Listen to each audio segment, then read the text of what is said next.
Hello friend, मैं मनीषा। मैं आप सभी का स्वागत करती हूँ हमारी जीएस की रिवीजन क्लास में। फ्रेंड्स, हमने अपनी पिछली कक्षा में मंगधपुर ब्राह्मण राजवंश पढ़े थे। आज हम उनसे आगे पढ़ेंगे।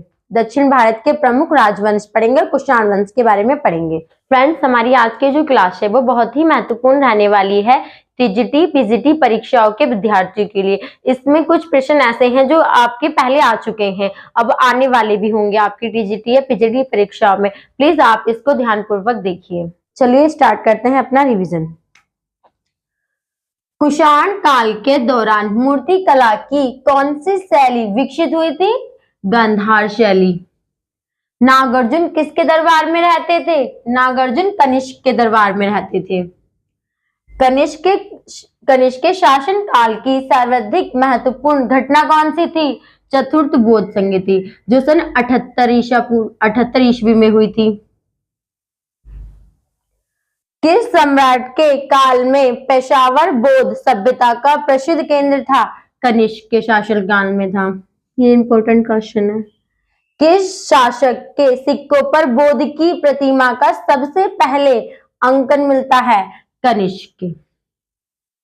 फ्रेंड्स, मैंने जितने भी आपको ये मतलब सिक्के वाले क्वेश्चन बताए हैं, ये सभी प्रश्न टीजीटी और पीजीटी परीक्षाओं के लिए बहुत महत्वपूर्ण है। आप इन पर विशेष ध्यान दीजिए सिक्के वाले क्वेश्चन पर। मैं आगे आपको जितने भी क्वेश्चन पढ़ाऊंगी दक्षिण भारत के प्रमुख राजवंशों के बारे में, वे सभी टीजीटी और पीजीटी परीक्षाओं के लिए बहुत महत्वपूर्ण है। आपको उनको विशेष तौर पर ध्यान देना है।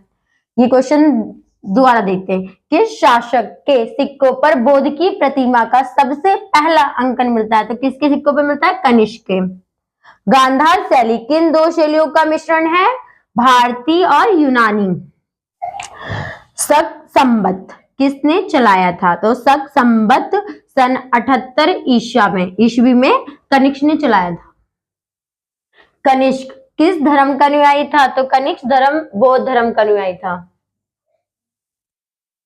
तांबे के सर्वाधिक सिक्के किस वंश के शासकों ने जारी किए थे? ये प्रश्न भी बहुत महत्वपूर्ण है पीजीटी परीक्षा के लिए। तो कुषाण शासकों ने चलाए थे। मातृ देवी उमा का नाम किसके सिक्कों पर अंकित है? तो किसके सिक्कों पर अंकित है? कुषाण शासकों के। 13वीं सदी के अंत में किस वैनिश यात्री ने पांडे राज्य की यात्रा की थी? तो ये क्वेश्चन भी बहुत महत्वपूर्ण है। मार्को पोलो ने करी थी। 13वीं सदी के अंत में किस वैनिश यात्री ने पांडे राज्य की यात्रा की थी? मार्को पोलो ने। पांडे शासकों की राजधानी कहाँ थी? मदुरई। ये भी इंपॉर्टेंट है आने वाली परीक्षाओं के लिए। संगम कालीन कौन सी व्याकरण रचना सर्वाधिक महत्वपूर्ण मानी जाती है? तोल्काप्पियम। ये भी इंपॉर्टेंट क्वेश्चन है। फ्रेंड्स, जितने भी मैं क्वेश्चन आपको बताऊंगी ये आने वाली परीक्षाओं के लिए महत्वपूर्ण है। जैसे आपकी ये टीजीटी पीजीटी परीक्षा आने वाली है, जितनी भी आएंगी अभी सबके लिए इंपॉर्टेंट क्वेश्चन है। संगम साहित्य में मुख्य रूप से किन राजवंशों का उल्लेख है? चैर, चोल एवं पांडे। संगम युग में उरेयूर किसके लिए विख्यात था? सूती वस्त्र के लिए। ये भी इंपॉर्टेंट क्वेश्चन है। जिसको ये नोट करना है वो नोट कर सकता है, बाकी स्क्रीनशॉट ले सकते हैं। चलिए फ्रेंड्स, अब आगे बढ़ते हैं अपने रिवीजन की ओर। संगम साहित्य का रचना काल क्या था? तो 300 ईसा पूर्व से 300 ईस्वी तक था। ये इंपॉर्टेंट क्वेश्चन है। धार्मिक कविताओं का संकलन कुरल किस भाषा में है? किस भाषा में है? तमिल भाषा में है। किस संगमकालीन राज्य के संरक्षण में 3 संगमों का आयोजन किया गया था? पांडे। ये भी इंपॉर्टेंट क्वेश्चन है। किस ग्रंथ को तमिल साहित्य का इलियड कहा जाता है? शिल्पदिकारम को। प्रारंभिक चोलों की राजधानी कहाँ थी? उरेयूर। प्रारंभिक चोलों का राज्य चिन्ह क्या था? बाघ।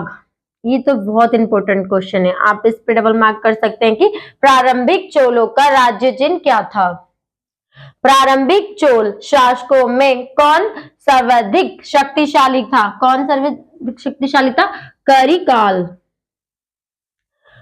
पत्नी पूजा चैर वंश के किस शासक ने प्रारंभ की थी? शैन गुट्टवन ने। संगम युग में प्रतिनिधियों की सभा क्या कहलाती थी? मनरम।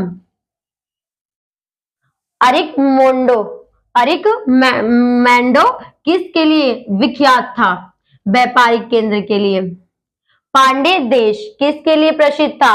मोतियों के लिए। वेरी इंपॉर्टेंट क्वेश्चन कि पांडे देश किसके लिए प्रसिद्ध था? मोतियों के लिए। चोल वंश के किस शासक ने कावेरी नदी पर लंबा बांध बनाया था? किसने बनाया था फ्रेंड? करिकाल ने। संगम साहित्य की भाषा क्या थी? तो संगम साहित्य की भाषा तमिल भाषा थी। संगम काल में राज्य की आय का मुख्य स्रोत क्या था? तो संगम काल में राज्य की मुख्य आय का स्रोत कृषि था। अब हमारा फ्रेंड यहाँ पे गुप्त वंश स्टार्ट होता है। इस गुप्त वंश को हम अगली अपनी नेक्स्ट क्लास में पढ़ेंगे। अब मैं बता देती हूँ आपको गुप्त वंश कब से कब तक था। गुप्त वंश 240 ईसा से 540 ईस्वी तक था। गुप्त वंश के संस्थापक कौन थे? तो गुप्त वंश के संस्थापक श्री गुप्त थे। 240 ईस्वी से 280 ईस्वी तक ये गद्दी पर रहे, इनका शासन रहा। ठीक है फ्रेंड्स, आपको अगर ये सब कुछ डिटेल से पढ़ना है तो हमारे चैनल की प्लेलिस्ट में जाइए इतिहास की, वहां पर आपको ये सब कुछ बहुत डिटेल से पढ़ाया गया है, बहुत ही अच्छे तरीके से। थैंक यू, धन्यवाद।